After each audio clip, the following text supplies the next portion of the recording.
মৰমৰ ছাত্ৰ-ছাত্ৰীসকল, আমাৰ আজি ভিডিঅ'লৈ তোমালোকক স্বাগতম জনাইছোঁ। আজি আমি চতুৰ্থ শ্ৰেণীৰ ভাষাৰ পাঠ নম্বৰ 13 জন্মদিনৰ আয়োজন নামৰ পাঠটিৰ প্ৰকল্প কৰিম। ইয়াৰ আগৰ ভিডিঅ'ত আমি 1 নম্বৰৰ প্ৰকল্পটো কৰিছোঁ। এতিয়া আমি 2 নম্বৰৰ প্ৰকল্পটো কৰিম। তোমালোকে মনোযোগেৰে চাই যাবা আৰু যদি তোমালোকৰ ভিডিঅ'টো ভাল লাগে ভিডিঅ'টো লাইক কৰি পৰৱৰ্তী এনেকা ভিডিঅ' পাবলৈ আমাৰ চেনেলটো ছাবস্ক্ৰাইব কৰিবা।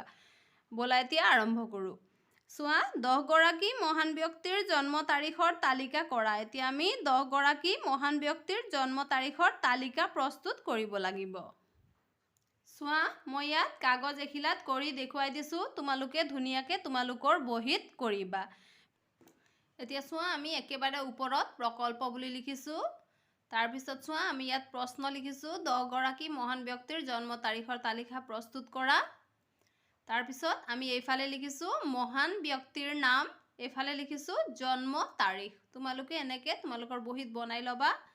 তাৰপিছত চোৱা, 1 মহাত্মা গান্ধী, তেওঁৰ জন্ম হৈছিল 2 অক্টোবৰ 1869 চনত।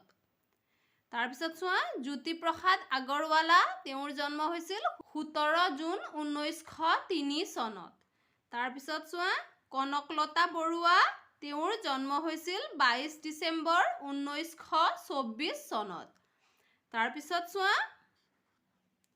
লাচিত বৰফুকন, তেওঁৰ জন্ম হৈছিল 24 নৱেম্বৰ 1622 চনত। 5 নম্বৰ, কলাগুৰু বিষ্ণুপ্ৰসাদ ৰাভা, তেওঁৰ জন্ম হৈছিল 31 জানুৱাৰী 1909 চনত। তাৰপিছত চোৱা, 6 নম্বৰ, APJ আব্দুল কালাম, তেওঁৰ জন্ম হৈছিল 15 অক্টোবৰ 1931 চনত। তাৰপিছত চোৱা, মাদাৰ টেৰেছা, তেওঁৰ জন্ম হৈছিল 26 আগষ্ট 1910 চনত। তাৰপিছত চোৱা, 8 নম্বৰ, ডক্টৰ বাণীকান্ত কাকতি, তেওঁৰ জন্ম হৈছিল 15 নৱেম্বৰ 1894 চনত। তাৰপিছত 9 চন্দ্ৰপ্ৰভা শইকীয়ানী, তেওঁৰ জন্ম হৈছিল 16 মাৰ্চ 1901 চনত। তাৰপিছত চোৱা, ডক্টৰ ভূপেন হাজৰিকা, তেওঁৰ জন্ম হৈছিল 8 ছেপ্টেম্বৰ 1926 চন। মৰমৰ ছাত্ৰ-ছাত্ৰীসকল, আজি ভিডিঅ'ত আমি ইমানেই কৰিলোঁ।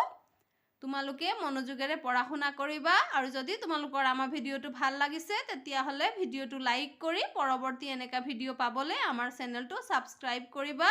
আজিলৈ ধন্যবাদ।